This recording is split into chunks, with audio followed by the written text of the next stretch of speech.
జుక్కల వెంకటేశ్వర గారు ఆగండి. మీరు వస్తే ఎట్లనండి, అందరూ వస్తే ఆగండి, ఆపండి ఇక ఆపండి. రైట్. కేటీ రామ్ ఆ మొమెంటో ఇవ్వయా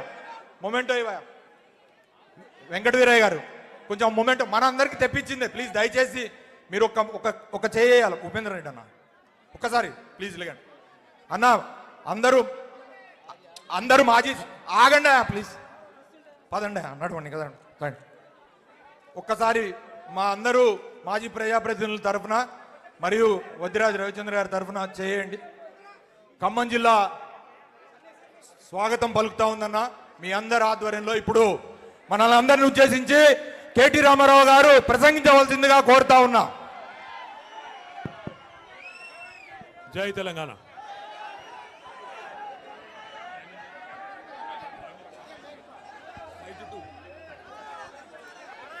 జై తెలంగాణ.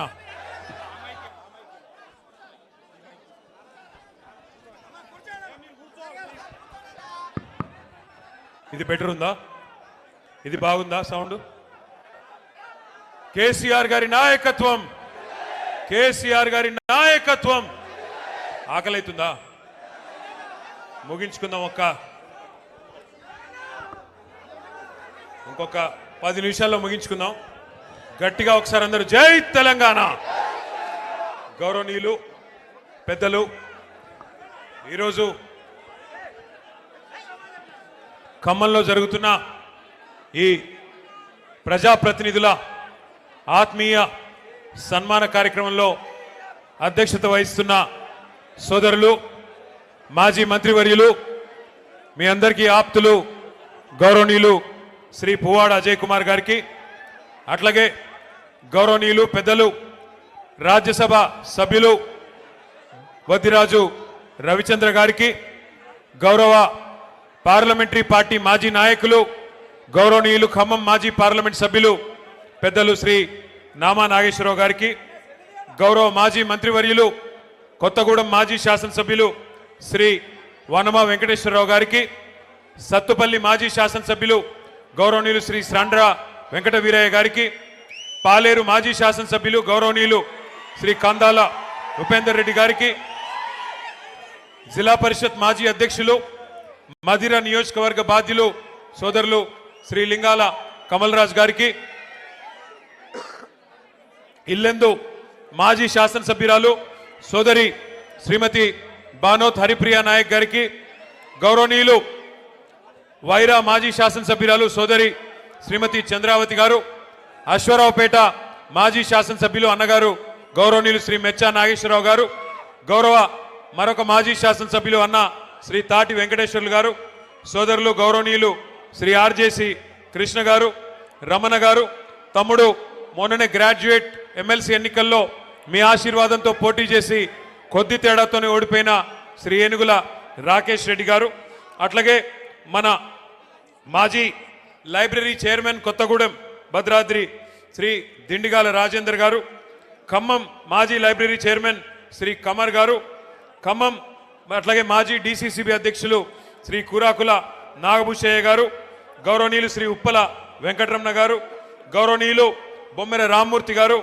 బిచ్చాల తిరుమలరావు గారు, విజయ్ గారు సుడా మాజీ అధ్యక్షులు, రావులపల్లి రాంప్రసాద్ గారు, మానే రామకృష్ణ గారు, Khammam municipal BRS party floor leader Karnati Krishna గారు, Khammam municipal BRS party deputy floor leader Maqbool గారు, అట్లాగే మన తమ్ముడు పగడాల నాగరాజ్ గారు, ఖమ్మం పట్టణ పార్టీ అధ్యక్షులు బీరెడ్డి నాగచంద్రారెడ్డి గారు, లకావత్ గిరిబాబు గారు, మాజీ డిప్యూటీ మేయర్ బత్తుల మురళి గారు, అట్లాగే వివిధ ఉద్యమకారులు గౌరవనీయులు శ్రీ డోకుపర్తి సుబ్బారావు గారు, మా సీతామహాలక్ష్మి గారు, ఇంకా గౌరవనీయులైన మాజీ మున్సిపల్ చైర్మన్లు, మాజీ జెడ్పీటీసీలు, మాజీ మండల ప్రజాపరిషత్ అధ్యక్షులు, గౌరవ కార్పొరేటర్లు, అట్లాగే గౌరవనీయులైన వివిధ మండలాల పార్టీ అధ్యక్షులు, సింగిల్ విండోల అధ్యక్షులు, గౌరవనీయులు, ఈరోజు ఎంతో పోరాట స్ఫూర్తితో బ్రహ్మాండంగా పార్టీకి కొత్త ఉత్సాహాన్ని ఇస్తూ అపురూపమైన విజయాన్ని సాధించిన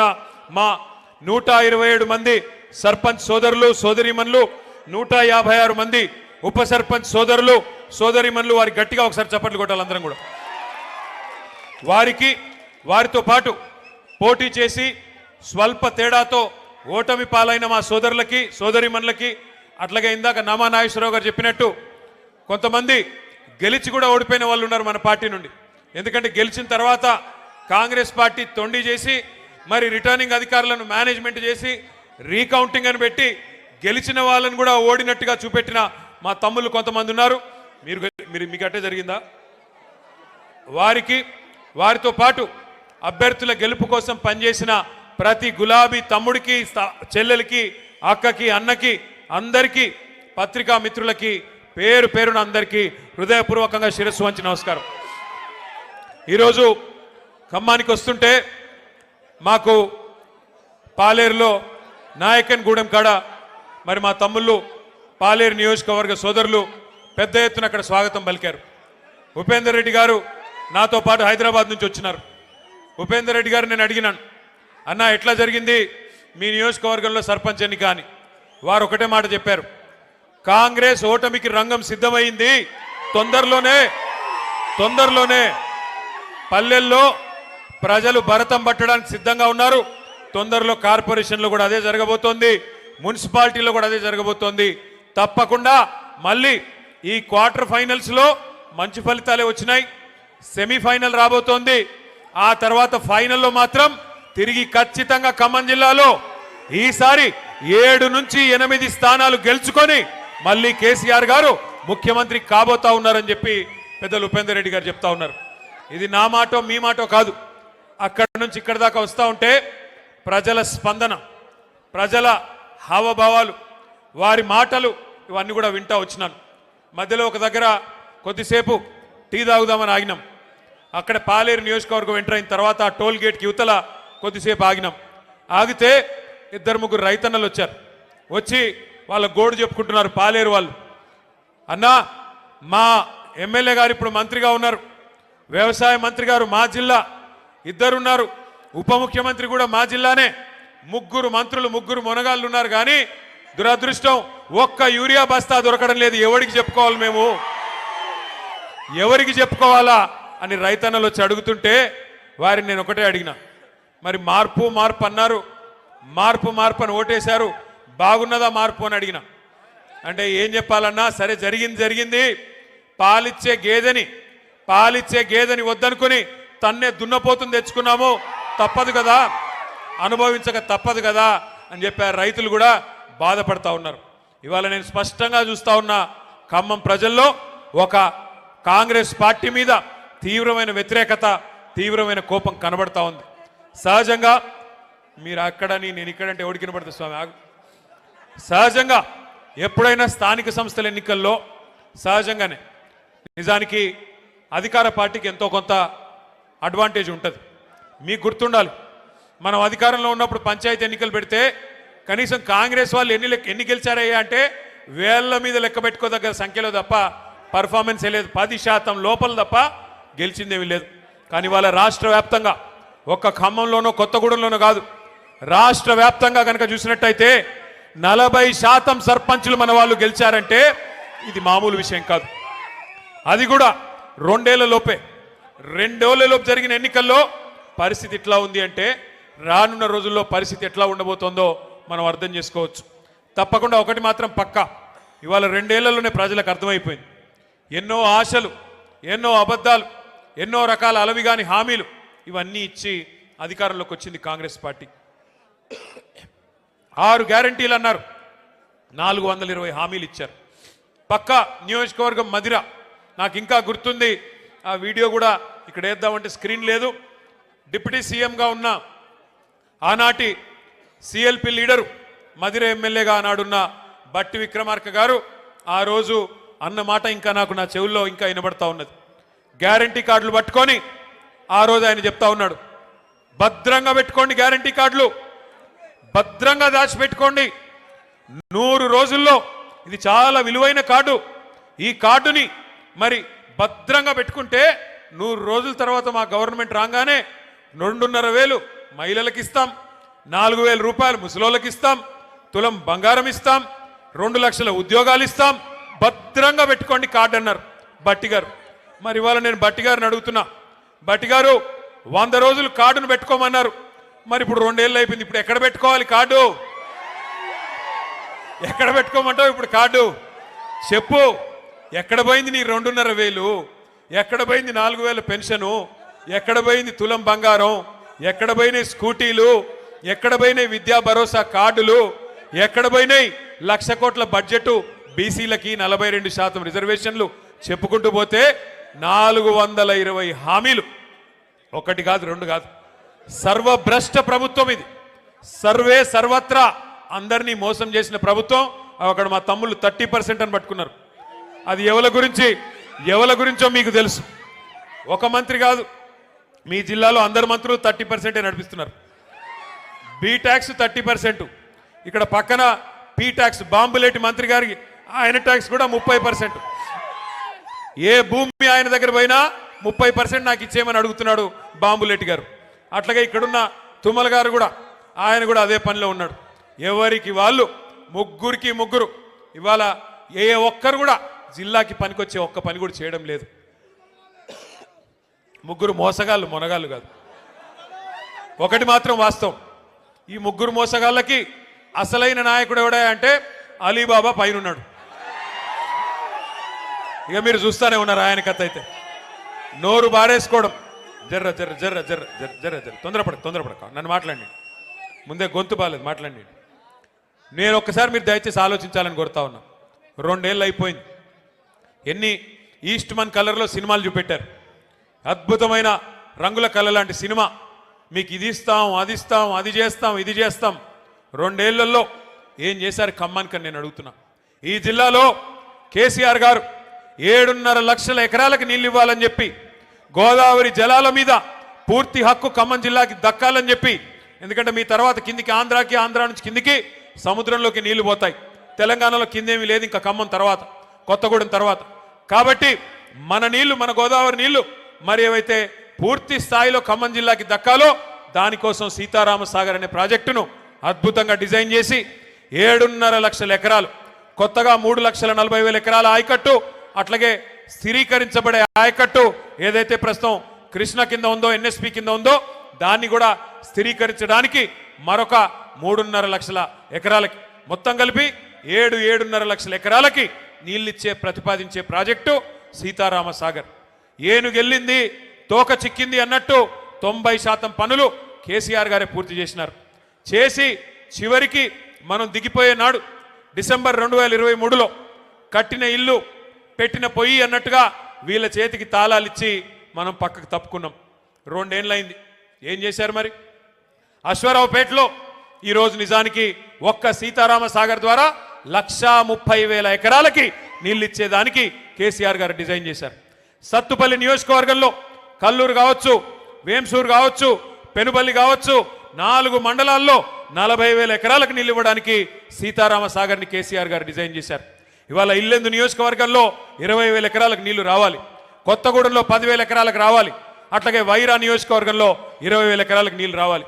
కానీ ఇల్లెందును కట్ చేసి, ఇల్లెందుకి నీళ్లు పోకుండా చేసి ఇవాళ అక్కడి నుంచి కూడా అఖిలపక్ష నాయకులు వచ్చిన్నారు. మా కాలువలు లేకుండా చేస్తున్నారు, మా నీళ్లు రాకుండా చేస్తున్నారని చెప్పి ఇల్లెందును కట్ చేసి ఇవాళ కేసీఆర్ గారి ఉద్దేశంతోనైతే ఖమ్మం జిల్లాని సస్యశ్యామలం చేయాలి, గోదావరి జలాలతో తలపెట్టారో ఒక్క అడుగు కూడా ముందుకేయకుండా, ఒక్క పని కూడా చేయకుండా కేవలం కమిషన్ల కోసం మాత్రమే ఈ జిల్లాలోని 3 మంత్రులు ఇవాళ పనిచేస్తూ ఉన్నారు. వాస్తవానికి 2 ఏళ్లలో ఏం జరిగింది, ఏం ఒరిగింది తెలంగాణకి అంటే ఒక్క మాటలో చెప్పేయచ్చు. రామాయణం కదా, కట్టే కొట్టే తెచ్చే అన్నట్టుగా ఏందయ్యా కాంగ్రెస్ ప్రభుత్వం 2 ఏళ్లలో చేసింది అంటే ఎగవేతలు, కూల్చివేతలు, పేల్చివేతలు, ఈ 3 తప్ప పీకిందేమీ లేదు. ఎగవేతలు ఒకటా రెండా? ఎన్ని హామీలు ఎగ్గొట్టారు? ఇదే ఖమ్మం జిల్లాలో కౌలు రైతుల సంఖ్య చాలా పెద్ద ఎత్తున ఉంటుంది. ఆ రోజు రేవంత్ రెడ్డి పిసిసి అధ్యక్షుడిగా ఉత్తరాలు రాసినాడు కౌలు రైతులకి. ఏమని? కేసీఆర్ గారు భూ యజమానులకే ఇస్తున్నారు రైతు బంధు, మీరు నాకు అవకాశం ఇవ్వండి, ఖమ్మం జిల్లా నుండి నాకు 9 సీట్లు ఇవ్వండి, ఇచ్చినట్టయితే 22 లక్షల మంది కౌలు రైతులకి నేనిస్తాను రైతు బంధు అంటూ ఆ రోజు రేవంత్ రెడ్డి ఉత్తరం రాసినాడు. కేసీఆర్ గారు 2 పంటలకు ఇస్తున్నారు రైతు బంధు, నేను 3 పంటలకు ఇస్తా అన్నాడు. కేసీఆర్ గారు 10,000 ఇస్తే ఎకరానికి నేను 15,000, 15,000 రూపాయలు ఇస్తానని చెప్పాడు. ఇప్పటికి ఎన్నిసార్లు ఇచ్చాడు రైతు బంధు?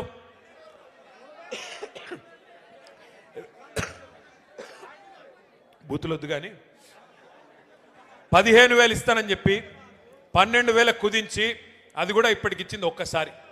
2 సార్లు ఎగ్గొట్టిండు.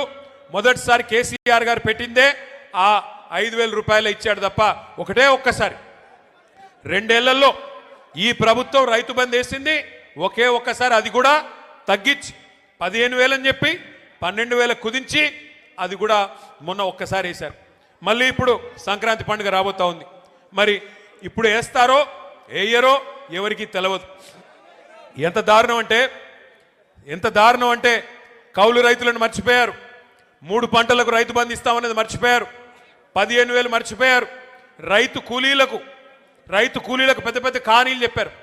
రైతు కూలీలకు కూడా నెలకు 1,000 రూపాయలు చొప్పున ఇస్తామన్నారు. 25 నెలలు అయిపోయింది. మరి వచ్చినాయా నెలకు 1,000 రూపాయలు ఎవరికన్నా రైతు కూలీలకి? ఎక్కడా ఎవరికేం లేదు. ఇందిరమ్మ ఆత్మీయ భరోసా అన్నారు, వచ్చిందా ఎవరికన్నా ఆత్మీయ భరోసా? రైతులకు, కౌలు రైతులకు, రైతు కూలీల సంగతి దేవుడెరుగు.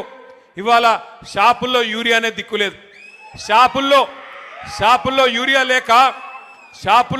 లేక యూరియా కోసం లైన్లు కడుతుంటే రైతులు, మరి మన తమ్ముళ్ళందరూ వీడియోలు తీసి వాట్సాప్లలో పెడుతుంటే ప్రభుత్వం పరువు పోతుందని చెప్పి ఒక కొత్త నాటకానికి శ్రీకారం చుట్టారు. ఏమని? యాప్ అంట. యాప్లో వస్తుంది.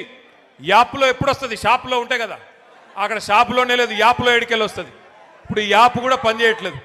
యాప్ పనిచేయకపోతే ఇప్పుడు కొత్త నాటకం మళ్ళోటి. కార్డు అంట, కార్డు.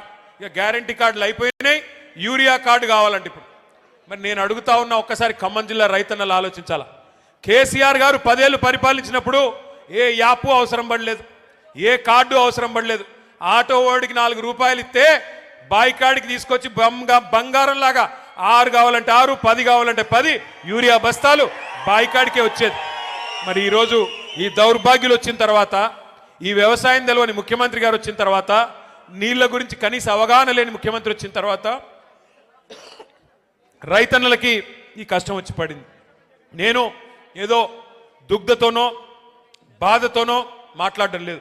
నేను ఎందుకు చెప్తా ఉన్నానంటే, ఎందుకు చెప్తా ఉన్నా అంటే, ఈ ముఖ్యమంత్రి గారికి నదీ జలాల మీద కనీస అవగాహన లేదు. గోదావరిలో, కృష్ణా నదిలో మన హక్కుల గురించి కనీస అవగాహన లేదు. గోదావరి ప్రవహిస్తే ఉమ్మడి ఆంధ్రప్రదేశ్లో మనకి అక్కడ బాసర అవతల ఎంటర్ అవుతే ఇక్కడ భద్రాచలం దాకా ఉంటుంది.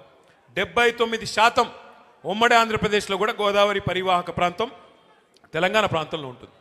కృష్ణా పరివాహక ప్రాంతంలో 69% ఉమ్మడి ఆంధ్రప్రదేశ్లో కూడా తెలంగాణ భూభాగంలో ఉంటుంది. మరి అలాంటప్పుడు 79% నదీ పారకం ఇక్కడ ఉండి, క్యాచ్మెంట్ ఏరియా ఇక్కడ ఉండి, బాసరా టు భద్రాచలం గోదావరి ఉండి మనకు నీళ్లు రాకపోవడం ఏందని చెప్పి కేసీఆర్ గారు కొట్లాడిందే ఆ నీళ్ల కోసం. కానీ ఈ ముఖ్యమంత్రి రేవంత్ రెడ్డి గారు వచ్చిన తర్వాత ఆయన అధికారులను అడుగుతుంటే, దాన్ని టీవీ వాళ్ళు చూపెడుతుంటే మనం సిగ్గుపడాల్సి వస్తున్నది. ఆయన అడుగుతున్నాడు, దేవాదుల ఏ బేసిన్లో ఉన్నది? గోదావరి బేసిన్లో ఉన్నదా అని అడుగుతున్నాడు. ఎక్కడో ఉత్తర భారతదేశంలో ఉండే బాక్రా నంగల్ ప్రాజెక్టు, అప్పుడెప్పుడో నెహ్రూ గారు కట్టిన ప్రాజెక్టు, అక్కడ హిమాచల్ ప్రదేశ్లో ఉంటుంది. స్వాతంత్ర దినోత్సవం నాడు ముఖ్యమంత్రి గారు చెప్తున్నారు, బాక్రా నంగల్ ప్రాజెక్టు తెలంగాణలో ఉన్నదంట. మనకు తెలియదాయే. అంటే ఇంత గొప్ప ముఖ్యమంత్రి, నదులు తెలియదు, నీళ్లు తెలియదు. చివరికి ఎట్లాంటి పరిస్థితి అంటే, ఈరోజు ఈ ముఖ్యమంత్రి గారిని చూస్తూ ఉంటే నిజంగా జాలేస్తూ ఉన్నది. 2 ఏళ్ళు ఆయన అసమర్థతను కప్పిపుచ్చుకోవడానికి, ఆయన చేతగాంతనాన్ని, ఆయన ఫెయిల్యూర్స్ని, ఆయన హామీలు అమలు చేయలేని అసమర్థతను కప్పిపుచ్చుకోవడానికి పచ్చి అబద్ధాలకు ఎత్తుకున్నాడు. ఏం మాట్లాడినా, ఏం అడిగినా, ఏమయ్యా రేవంత్ రెడ్డి గారు ఎందుకు అమలు చేయవు? 100 రోజులు 6 గ్యారంటీలు అంటివి ఏమైంది అంటే, ఇలా ఒకటే పల్ల వెతుకున్నారు అందరూ. ఏమంటారు వాళ్ళు? కేసీఆర్ అప్పుల పాలు చేసిపోయాడు, కేసీఆర్ రాష్ట్రాన్ని అప్పుల పాలు చేసిపోయాడని చెప్పి దుష్ప్రచారం, అబద్ధాలు చెప్తా ఉన్నారు. మొన్న ఈ మధ్యనే పార్లమెంట్లో ఒక బీజేపీ ఎంపీ గారు ఆయన అడిగినాడు కేంద్ర ప్రభుత్వాన్ని. మరి రేవంత్ రెడ్డి చెప్తున్నాడు రాష్ట్రం అప్పుల పాలైపోయింది అంటున్నాడు, కేసీఆర్ గారు అప్పుల పాలు చేశారు అంటున్నాడు. ఎంత అప్పు అయింది? కేసీఆర్ గారు పదవి బాధ్యతలు చేపట్టినాడు, తెలంగాణ వచ్చినాడు, ఉన్న అప్పెంత? కేసీఆర్ గారు తప్పుకున్న నాడు ఉన్న అప్పెంత అని చెప్పి అడగడం జరిగింది. కేంద్ర ప్రభుత్వం రిజర్వ్ బ్యాంక్ని అడిగింది. భారతదేశంలోనే అతిపెద్ద బ్యాంక్ రిజర్వ్ బ్యాంక్. తర్వాత కంట్రోలర్ అండ్ ఆడిటర్ జనరల్ అంటే కాగ్ వాళ్ళని అడిగి పార్లమెంటు వేదికగా ఆ బీజేపీ పార్లమెంట్ సభ్యుడికి కేంద్ర ప్రభుత్వం సమాధానం చెప్పింది. ఏం చెప్పిందయ్యా అంటే, కేసీఆర్ గారు పదవీ బాధ్యతలు చేపట్టిన నాడు జూన్ 2, 2014 నాడు తెలంగాణ రాష్ట్రం ఏర్పడ్డ నాడు ఉన్న అప్పు వారసత్వంగా మనకు వచ్చింది 72,000 కోట్ల రూపాయలు. కేసీఆర్ గారు పదవి నుండి దిగిపోయిన నాడు డిసెంబర్ 3, 2023 నాడు మన రాష్ట్రం యొక్క అప్పు 3,50,000 కోట్లు. అంటే ఆ 3,50,000 కోట్లలో ఆ 72 తీసేస్తే 9.5 ఏళ్ల కాలంలో కేసీఆర్ ప్రభుత్వం చేసిన అప్పు కేవలం 2,80,000 కోట్లు మాత్రమే అని చెప్పి నేను చెప్పడమో, అజయ్ గారో, నామా గారో, రవిచంద్ర గారో చెప్తున్న మాట కాదు. కేంద్ర ప్రభుత్వం చెప్తున్న మాట, రిజర్వ్ బ్యాంక్ ఆఫ్ ఇండియా చెప్తున్న మాట. వాళ్ళు చెప్పేదేమో 2,80,000 కోట్లు. బట్టి గారిని అడిగితే 6 లక్షల కోట్లు అంటాడు, తుమ్మలను అడిగితే 7 లక్షల కోట్లు అంటాడు, బాంబులేటిని అడిగితే 8 లక్షల కోట్లు అంటాడు, రేవంత్ రెడ్డిని అడిగితే 10 లక్షల కోట్లు అంటాడు. నోరే కదా, ఏముంది, ఎటు పడితే అటు మాట్లాడచ్చు. ప్రజలు వెర్రోళ్ళు కదా, నమ్ముతారులే అనుకుంటున్నారు ఈ సన్నాసులు. నేను ఒకటే గుర్తు చేస్తా ఉన్నా, ఎస్, కేసీఆర్ గారు అప్పు చేశారు. 2,80,000 కోట్ల అప్పు చేసిండు కేసీఆర్. చేసి ఏం చేసిండు? 73,000 కోట్ల రూపాయలు 70 లక్షల రైతుల ఖాతాల్లో 11 సార్లు రైతు బంధు రూపంలో వేసిన నాయకుడు కేసీఆర్. ఎస్, కేసీఆర్ గారు అప్పు చేశారు. అప్పు చేసి ఏం చేశాడు కేసీఆర్? ఒక్కొక్క రైతుకి రైతు బీమా ఇచ్చి లక్షల మంది రైతులకి 5 లక్షల రూపాయలు చొప్పున చనిపోతే ఎవరైనా నష్టపరిహారం అందించారు కేసీఆర్ గారు. ఎస్, కేసీఆర్ గారు అప్పు చేశారు. 9.5 ఏళ్ళు ఒక్క ఉచిత కరెంటు కోసమే వ్యవసాయానికి 50,000 కోట్ల రూపాయలు ఖర్చు పెట్టింది కేసీఆర్ ప్రభుత్వం రైతన్నల కోసం. ఎస్, కేసీఆర్ గారు అప్పు చేశారు. 2 దఫాలుగా 1,00,000 రూపాయల చొప్పున రుణమాఫీ చేయడానికి 28,000 కోట్ల రూపాయలు వెచ్చించింది కేసీఆర్ ప్రభుత్వం. ఎస్, కేసీఆర్ గారు అప్పు చేశారు 2,80,000 కోట్లు. ఆ అప్పుతో 1,022 గురుకుల పాఠశాలలు పెట్టి 6.5 లక్షల మంది మన పిల్లలకి 6.5 లక్షల మంది పిల్లలకి ఒక్కొక్క అమ్మ మీద, ఒక్కొక్క అమ్మాయి మీద, ఒక్కొక్క తమ్ముడి మీద 1,20,000 రూపాయలు సంవత్సరానికి ఖర్చు పెట్టి నాణ్యమైన విద్య అందించారు. ఎస్, కేసీఆర్ గారు అప్పు చేశారు. చేసి ఏం చేశారు? 15 లక్షల మంది ఆడకూతురులకి 1,00,000 రూపాయలు ఇచ్చి కళ్యాణ లక్ష్మి పేరుతో, షాదీ ముబారక్ పేరుతో వారి పెళ్లి చేయించారు. ఎస్, కేసీఆర్ గారు అప్పు చేశారు. 32 జిల్లాలుగా తెలంగాణను మార్చి 32 కలెక్టరేట్లు కట్టారు. 32 కలెక్టరేట్లు మాత్రమే కాదు, 5 మెడికల్ కాలేజీలు మాత్రమే ఉన్న తెలంగాణలో 32 మెడికల్ కాలేజీలు పెట్టిన ఘనత, 32 నర్సింగ్ కాలేజీలు పెట్టిన ఘనత మన నాయకుడు కేసీఆర్ గారిది. ఎస్, కేసీఆర్ గారు అప్పు చేశారు. అప్పు చేసి ఇంటింటికి నల్లా నీళ్ళిచ్చే మిషన్ భగీరథ కార్యక్రమాన్ని 40,000 కోట్ల రూపాయలతో కట్టారు. ఎస్, కేసీఆర్ అప్పు చేసి పాలమూరు రంగారెడ్డి ఎత్తిపోతల పథకంలో 90% పనులు పూర్తి చేసి 30,000 కోట్ల రూపాయలు అక్కడ ఖర్చు పెట్టారు. ఎస్, కేసీఆర్ గారు అప్పు చేశారు. మీ ఖమ్మం జిల్లాకు వరప్రదాయని లాంటి సీతారామ సాగర్ ప్రాజెక్టులో 1,000 కోట్ల రూపాయలు ఈ జిల్లా రైతన్నల కోసం ఖర్చు పెట్టారు. ఎస్, కేసీఆర్ అప్పు చేసిన మాట వాస్తవం. కానీ కేసీఆర్ చేసిన అప్పు మన భవిష్యత్తు మీద పెట్టిన పెట్టుబడి, తెలంగాణ పిల్లల కోసం పెట్టిన పెట్టుబడి, తెలంగాణ రైతుల కోసం పెట్టిన పెట్టుబడి తప్ప కేసీఆర్ గారు మీలాగా దోచుకోలేదు. మీరేం చేస్తున్నారు 2 ఏళ్లలో చెప్పండి? కేసీఆర్ గారు ఆ ప్రభుత్వం ఉన్నప్పుడు బ్రహ్మాండంగా రైతులకి నాట్లేసే టైంకి మీ ఫోన్లన్నీ టింగు టింగు టింగు అని మోగేది, రైతు బంధు మీ ఖాతాల్లో పడేది, 1,000 కోట్ల రూపాయలు మీ ఖాతాల్లోకి వచ్చేది. కానీ ఇవాళ 1,000 కోట్ల రూపాయలు టకీమని పోతున్నాయి. ఎక్కడికి పోతున్నాయి?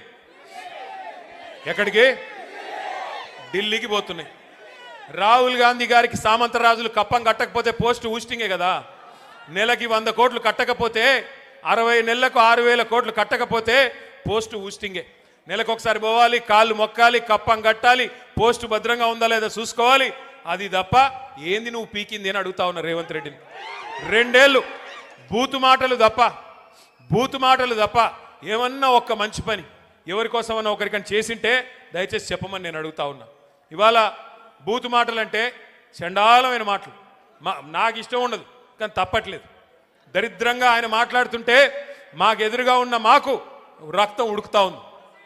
సరే, కేసీఆర్ గారు తెలంగాణ తెచ్చిన నాయకుడు, దశాబ్దాల కళ నెరవేర్చిన నాయకుడు. ఇదే ఖమ్మం జిల్లాలో ఆనాడు 1968లో విద్యార్థుల ఉద్యోగుల ఆధ్వర్యంలో ప్రారంభమైన ఉద్యమానికి అల్టిమేట్గా లక్ష్యాన్ని చేర్చిన నాయకుడు కేసీఆర్ గారు. అట్లాగే 10 ఏళ్ళు ప్రజల చేత ఎన్నుకోబడ్డ ముఖ్యమంత్రి కేసీఆర్ గారు. తెలంగాణకు ఎన్నో అపురూపమైన అద్భుతమైన ప్రాజెక్టులు ఇచ్చినవాడు కేసీఆర్. తెలంగాణకి దేశ స్థాయిలో గౌరవం తెచ్చిపెట్టినవాడు కేసీఆర్. ఇవన్నీ కరెక్టే, మన పార్టీ అధ్యక్షుడిగా కూడా కేసీఆర్ కరెక్టే. కానీ ఇవన్నిటికి మించి మా నాయన కదా, మా నాన్న కదా. మరి మా నాన్నని ఇష్టం వచ్చినట్టు అంటే ఓ కొడుకుగా నా కోపం రాదా? నేను మాట్లాడుతుంటే అప్పుడప్పుడు మన పెద్దోళ్ళు చెప్తుంటారు, మన ఉపేంద్ర అన్న చెప్తుంటాడు అప్పుడప్పుడు, మీరెందుకు మాట్లాడుతున్నారు వాళ్ళలాగా దిగజారి అని. వాళ్ళలాగా దిగజారి మాట్లాడాలని నాకు లేదు, కానీ వాళ్ళు మాట్లాడుతున్న మాటలంటే రక్తం ఉడుకుతున్నది. ఏం అడుగుతున్నాం మనము? ఏమైందయ్యా, కౌలు రైతులకు డబ్బులు ఇస్తానంటివి, కౌలు రైతులకు రైతు బంధు అన్నావు కదా, 22 లక్షల మందికి ఉత్తరం రాస్తేవి కదా, కౌలు రైతుల పక్షాన్ని అడుగుతున్నా, ఏది రైతు బంధు అంటే ఏమంటాడు? నీ లాగులో తొండలు వదులుతా అంటాడు. ఏమైందయ్యా, మహిళలకు ఇస్తానన్న 2,500 అంటే నీ గుడ్లు బీకి గోటీలు ఆడతా అంటాడు. ఏమైందయ్యా, 2 లక్షల ఉద్యోగాలు మా తమ్ముళ్ళకి ఇస్తానంటివి కదా, మొదటి సంవత్సరంలోనే 2 లక్షల ఉద్యోగాలని అశోక్ నగర్ చౌరస్తాకొచ్చి నువ్వు నీ రాహుల్ గాంధీ సొల్లు కబుర్లు చెప్తిరి కదా, ఏమైనా 2 లక్షల ఉద్యోగాలంటే నీ పేగులు తీసి మెడలు వేసుకుంటా అంటాడు. ఏం చేయాలా? ఇట్లా మాట్లాడితే ఏమనాలా? తప్పట్లేదు. ఇంకా గౌరవం ఏంటంటే ఆయన ఏడుపేందో నాకు అర్థం కాదు, తెల్లారు లేస్తే ఆ ఫ్రస్ట్రేషన్ ఏందో నాకు అర్థం కాదు. ఆల్రెడీ అడ్డిమారి గుడ్డి దెబ్బలో వచ్చి ముఖ్యమంత్రి పదవిలో కూర్చున్నావు, పేమెంట్ కోటాలో సీటును కాపాడుకుంటున్నావు, హ్యాపీగా పని చేసుకో. తెల్లారు లేస్తే అరుపులు పెడబొబ్బలు, సెక్యూరిటీ వాళ్ళని కొడుతున్నాడు. ఈ మధ్యన చూస్తూ ఉన్నారేమో మీరు, ఆయనకి సెక్యూరిటీగా ఉండే పోలీసు వాళ్ళని కూడా కొడుతున్నాడు. నేను అందుకే చెప్పాను ఆయన భార్య గారికి, ఆయన శ్రీమతికి, అమ్మ గీతమ్మ ఇప్పుడు అరుస్తున్నాడు ఫ్రస్ట్రేషన్లో, రేపే ఉన్న కరుస్తాడేమో, ఇంట్లో కట్టయితే అని చెప్పాను. ఏందా అరుపులు పెడబొబ్బలు, ఏంది లొల్లి? ఆయన బాధ ఏందో నాకు అర్థం కాదు. నన్ను పట్టుకుని నోటికొచ్చినట్టు మాట్లాడతాడు. నువ్వు నీలాగా నేను గుంటూరులో చదువుకోలేదు అంటాడు. అవును, నేను చదువుకున్నా గుంటూరులో, నేను చదువుకున్నా, ఓ 2 ఏళ్ళు చదువుకున్నా. నేను 1991లో రాష్ట్రం ఒకటిగా ఉన్నప్పుడు ఆనాడు మా నాన్నగారు నన్ను తీసుకొని పోయి అక్కడ విజ్ఞాన్ కాలేజీలో లావు రత్తయ్య గారు అన్న పెద్ద మనిషి ఉంటారు, ఆ రత్తయ్య గారి కాలేజీలో వేస్తే ఖమ్మం జిల్లాలోని చాలామంది పిల్లల్లాగానే నేను కూడా పోయి చదువుకున్నా. చదువుకుంటే తప్ప? నేను నీలాగా ఆవారాగడ్లాగా తిరగలేదు. మరి నేను చదువుకున్నా. మా అమ్మ నాన్న నాకు చదువుకోమంటే చదువుకున్నా, అది కూడా తప్పేనా? నేను ఇంకోటి అడుగుతా, నేను ఆంధ్రాకి పోయి చదువుకుంటే తప్పంట, కానీ ఈయన మాత్రం భీమవరం నుంచి అల్లుడు తెచ్చుకోవచ్చు అంట. ఇదెక్కడి నీతి? మరి నువ్వేమో ఆంధ్ర నుండి అల్లుడిని తెచ్చుకోవచ్చు, నేను ఆంధ్ర పోయి చదువుకోకూడదా? ఇంకో మాట అంటాడు, నేనంట అమెరికాలో బాత్రూమ్లు కడిగేటోనంట. ఓరి అయ్యా, నేను ఏం చెప్పాలి నీకు? మీ అన్నున్నాడు కదా అమెరికాలో, మీ అన్నున్నాడు జగదీష్ రెడ్డి అని, రేవంత్ రెడ్డి అన్నున్నాడు. ఆయన ఇంట్లో ఆయన బాత్రూమ్ కడుక్కోడా? ఈయోడని వచ్చి కడుగుతాడా? ఎవరింట్లో వాళ్ళు అక్కడ బోళ్ళు కడుగుతారు, వంట వండుకుంటారు, తింటారు. అక్కడ పనులు దొరకరు. సామాన్యమైన కుటుంబాలకు అక్కడ పనులు ఉండరు. నువ్వు వేల లక్షల కోట్ల అధిపతి అయితే తప్ప నీకు అక్కడ ఉండరు. ఎవరి ఇంట్లో వాడు పని చేసుకుంటాడు. అయినా ఇక్కడ మా ఆడకూతురులు ఇంతమంది ఉన్నారు, మనం ఇళ్లలో మన పని చేసుకోమా? తప్ప చేసుకుంటే ఎవరింటి పనులు చేసుకుంటే తప్ప? నాకు తెలవక అడుగుతా, ఏం మాటలు ఇవి? నిన్ను గెలిపించింది ఎందుకు? నిన్ను అడుగుతున్నది ఏంటి? నువ్వు చేస్తున్నది ఏంటి? ఈ ఎగవేతలు బంద్ చేసి, ఈ పనికి మాలిన డైలాగులు బంద్ చేసి పని చేయరా బాబు అంటే అది చేత కాదు. ఇక మీ జిల్లా మంత్రులు అయితే ఒక్కొక్కడికి మొక్కాల. ఒక ఆయన ఉన్నాడు రెవెన్యూ మంత్రి, బాంబులేటి, ఇక దీపావళికి బాంబులు వెళ్తాయి చూడండి అన్నాడు. 2 దీపావళిలు పోయినాయి, బాంబులు ఎక్కడ వెళ్ళాయో నాకు తెలియదు. ఈయన గారు పోయి మాత్రం అదాని కాళ్ళు పట్టుకొని, మోడీ కాళ్ళు పట్టుకొని, ఆయన ఇంటి మీద ఈడీ రేడ్ అయితే మాత్రం కాళ్ళు పట్టుకొని మీ బీజేపీలో చేరుతాను, దండం పెడతాను, నా మీద కేసు పెట్టకండి అని చెప్పి సిగ్గు లేకుండా బీజేపీకి మోకరిల్లి ఇవాళ కేసు మాఫీ చేయించుకుంటా ఉన్నాడు. ఇక ఇక్కడ ఖమ్మంలో ఇంకో మంత్రి గారు, ఆయన మన కార్పొరేటర్లు ఇల్లు బిజీగా తిరుగుతూ ఉన్నాడు. కార్పొరేటర్ల ఇంటి చుట్టూ తిరుగుతూ ఇవాళ నేను ఇక్కడికి వస్తున్నా అంటే ఒక 3 కార్పొరేటర్లు వేసుకొని పోయి రేవంత్ రెడ్డి కాడ కూర్చోబెట్టిండట. ఒకటి మాత్రం నేను పక్కాగా చెప్తున్నా, మంత్రి గారు, ప్రజలు అనుకుంటే మీరు ఎంతమందిని ఎత్తుకొని పోయినా నువ్వు పీకేదేమి ఉండదు. ప్రజలు అనుకుంటే పెద్ద వాళ్ళని ఇంటికి పంపించారు, నువ్వు ఎంతమంది నన్ను ఎత్తుకొని పో, పర్లేదు, బంగారం లాంటి కొత్త వాళ్ళని తయారు చేసుకుంటాం, కొత్త యువతకి అవకాశం ఇవ్వాలని చెప్పి కూడా నేను పువ్వాడ అజయ్ గారిని కోరుతా ఉన్నా. కొత్త వాళ్ళకి అవకాశం ఇవ్వండి. బంగారం లాంటి నాయకులు ఉన్నారు, మనకి చాకులు లాంటి పిల్లలు ఉన్నారు, అవకాశం ఇవ్వండి. వాళ్ళే మరి కొత్త నాయకులుగా ఉద్భవిస్తారు. వాళ్ళు నేను ఖమ్మానికి వస్తుంటే గర్వంగా అనిపించింది. ఎందుకు? ఎంటర్ అవుతా ఉంటే ఆ మున్నేరు రివర్ ఫ్రంట్ మన గవర్నమెంట్ ప్రారంభించి మంజూరు చేసిన రివర్ ఫ్రంట్ కనబడ్డది. కేబుల్ బ్రిడ్జి పనులు మనం ఉంటే ఈ పాటికి అయ్యేపోయేది, ఇంకా కూడా నత్తనడకన సాగుతుంటే ఆ బ్రిడ్జి మీద మొత్తం ట్రాఫిక్ జామ్ అయిపోయింది. ఆ తర్వాత కొద్దిగా ముందుకొస్తే మన ప్రభుత్వంలో మనం వేసిన బ్రహ్మాండమైన రహదారుల విస్తరణ, డివైడర్లు, జంక్షన్లు అన్నీ కనబడ్డాయి. లక్కారం చెరువు ఎట్లా ఉండేది గతంలో కాంగ్రెస్ ప్రభుత్వం ఉన్నప్పుడు, తర్వాత బీఆర్ఎస్ వచ్చినాక ఎట్లా అయిందో నాకంటే బాగా మీకే తెలుసు. అట్లాగే కొత్త బస్ స్టాండ్ పక్కనే కొత్త కార్పొరేషను బిల్డింగు, కొత్త ఐటీ హబ్బు, మొత్తం ఖమ్మం రూపురేఖలు మార్చిన ఘనత పెద్దలు కేసీఆర్ గారిది తప్ప ఎవరు పడితే వాళ్ళది కాదు అనే మాట నేను మీకు విజ్ఞప్తి చేస్తా ఉన్నా. వాళ్ళ కొంతమంది చెప్పుకుంటా ఉన్నారు నేను చేశానంటే నేను చేశాను. తుమ్మల గారు చెప్తున్నారంట ఆయన హయాంలోనే జరిగింది. నేను అడుగుతా ఉన్న తుమ్మల గారు 2014లో ఎక్కడున్నారు మీరు? ఓడిపోయి ఇంట్లో కూర్చుంటే మిత్రుడు కదా అని తీసుకొచ్చి కేసీఆర్ గారు మంత్రి చేసి మీకు బాధ్యత అప్పచెప్పారు. మీ కేసీఆర్ గారి నాయకత్వంలో 2014 తర్వాతనే ఖమ్మం రూపురేఖలు మారినాయి తప్ప అంతకుముందు మీరు చేసింది ఏమీ లేదు అనే మాట కూడా నేను గుర్తు చేస్తా ఉన్నా. దయచేసి నేను మిత్రుల్ని కోరుతా ఉన్నా, ఇవాళ పక్కనే ఉన్న డిప్యూటీ సీఎం కావచ్చు, ఇక్కడ ఉన్న ఈ ఇద్దరు మంత్రులు కావచ్చు, రేపు ఖమ్మం కార్పొరేషన్ మీద పడతారు. వాళ్ళకి అర్థమైపోయింది సినిమా. మొన్న మీరు పంచాయతీ ఎన్నికల్లో ట్రైలర్ చూపెట్టేసరికి భయపడ్డారు. మా తమ్ముడు ఆర్మీ రవి అనే ఓ పిల్లగాడు ఉంటాడు. ఎక్కడున్నాడు ఆయన? ఎక్కడున్నా నిలబడి తమ్ముడు లే చేయలేపు. ఆర్మీ రవి అనే ఓ తమ్ముడు ఉంటాడు. ఎక్కడ ఉన్నాడు? శుద్ధవాగు సర్పంచ్ గారు. సరే ఉన్నాడు, ఎక్కడ ఉన్నాడు? ఆ తమ్ముడికి నిజంగా నేను అభినందనలు చెప్తా ఉన్నా. నేను ఒక్కడికే చెప్తున్నా, ఏమనుకోవద్దు, చాలామంది పోరాటం చేసిన వాళ్ళు ఉన్నారు. కానీ తమ్ముడు మీద కేసులు పెట్టి జైలుకు పంపించాడు పొంగులేటి. పంపించాలని ప్రయత్నం చేస్తే ఆ తమ్ముడు మొన్న వాళ్ళ ఊరిలో సర్పంచ్కి పోటీ చేసి ఎన్ని ఓట్లతో గెలిచిండు? 135 ఓట్ల మెజారిటీతో పొంగులేటి అహంకారం మీద చావు దెబ్బ కొట్టి గెలిచొచ్చాడు. చిన్న గ్రామ పంచాయతీలో 135 ఓట్ల మెజారిటీ. వాళ్ళకి సినిమా అర్థమైపోయింది. మేజర్ గ్రామ పంచాయతీలు మనం గెలిచాం. ఉన్న ఒకే ఒక రూరల్ మండలంలో 25 ఉన్నాయనుకుంటా గ్రామ పంచాయతీలు. 25 37 ఉంటే అక్కడ కూడా 3వ వంతు సీట్లు మనం గెలుచుకున్నాం. అట్లాగే మనకు బ్రహ్మాండంగా పాలేరు నియోజకవర్గంలో 4000 తేడాకు వచ్చేసినాం.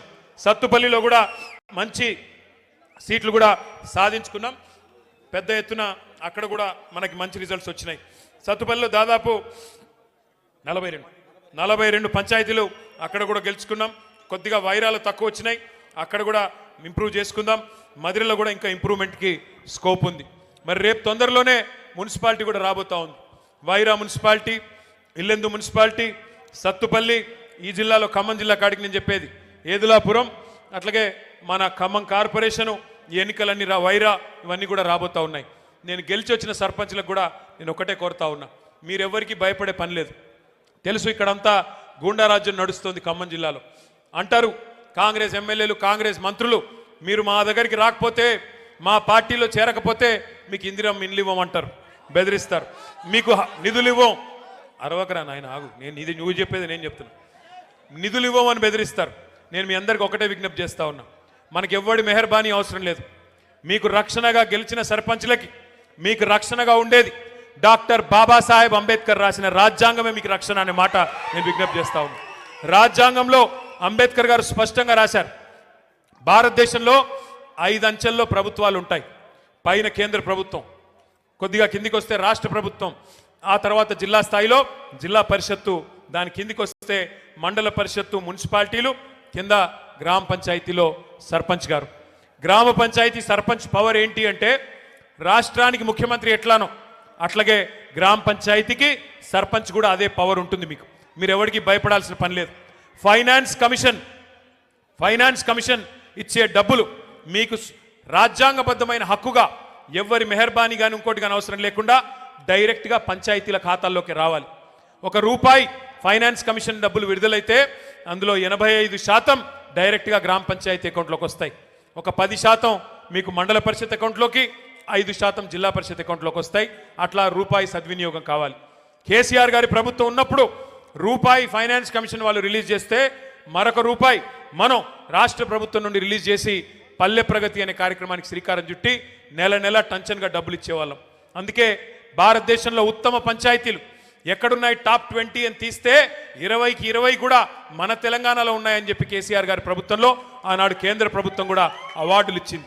భారతదేశంలో ఎక్కడ ఏ రాష్ట్రంలో ప్రతి గ్రామానికి ట్రాక్టరు, ప్రతి గ్రామానికి ట్యాంకరు, ప్రతి ఊర్లో ఒక వాటర్ ట్యాంకు, ప్రతి ఇంటి ముందు నల్ల, ప్రతి ఊర్లో ఒక డంపింగ్ యార్డు, ప్రతి ఊర్లో ఒక వైకుంఠధామం, ఇట్లాంటి అద్భుతమైన కార్యక్రమాలు భారతదేశంలో ఎవరు చేయలేదు.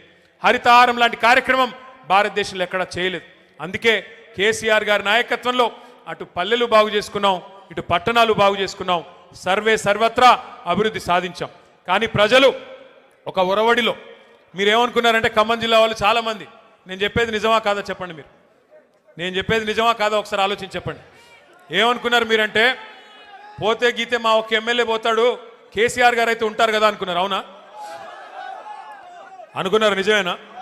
పోతే మా ఎమ్మెల్యే పోతాడేమో, కేసీఆర్ గారు అయితే ఉంటారు అనుకున్నారా? అట్లా అట్లా మీరు కొద్దిగా అరుపులు తగ్గిస్తే నేను మాట్లాడతాను. అట్లా అన్ని నియోజకవర్గాల వాళ్ళు అనుకున్నారు మీ జిల్లాలో. అందుకే ఏమైంది, అన్ని సీట్లు పోయింది. దయచేసి ఈసారి అట్లాంటి తప్పు చేయబాకండి. ఒకసారి బీ ఫార్మ్ ఇచ్చిన తర్వాత కారు గుర్తు మీద ఎవరైనా అభ్యర్థి మున్సిపల్ ఎన్నిక కావచ్చు, జిల్లా పరిషత్ ఎన్నిక కావచ్చు, శాసనసభ ఎన్నిక కావచ్చు, పార్లమెంట్ ఎన్నిక కావచ్చు, గల్లీ టు ఢిల్లీ ఏ ఎన్నికైనా కావచ్చు, కారు గుర్తు మీద ఎవరు వచ్చినా కేసీఆర్ గారు నిలబడ్డారనుకొని కళ్ళు మూసుకుని కారు గుర్తు కొట్టేయండి తప్ప దయచేసి కోపాలు, తాపాలు, భిన్న అభిప్రాయాలు మనకొద్దు. మనం ఐకమత్యంగా పోరాటం చేస్తే ఇంత అద్భుతమైన నాయకత్వం ఈ వేదిక మీద మీకుంది.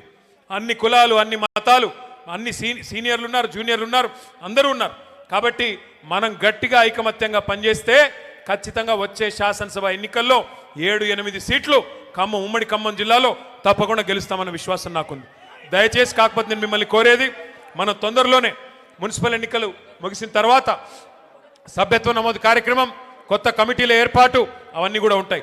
మండల కమిటీలు కానీ, జిల్లా కమిటీలు కానీ, నియోజకవర్గ స్థాయిలో పదవులు కానీ కొత్తగా చాలా మందికి ఇచ్చుకునే అవకాశం కూడా ఉంటుంది.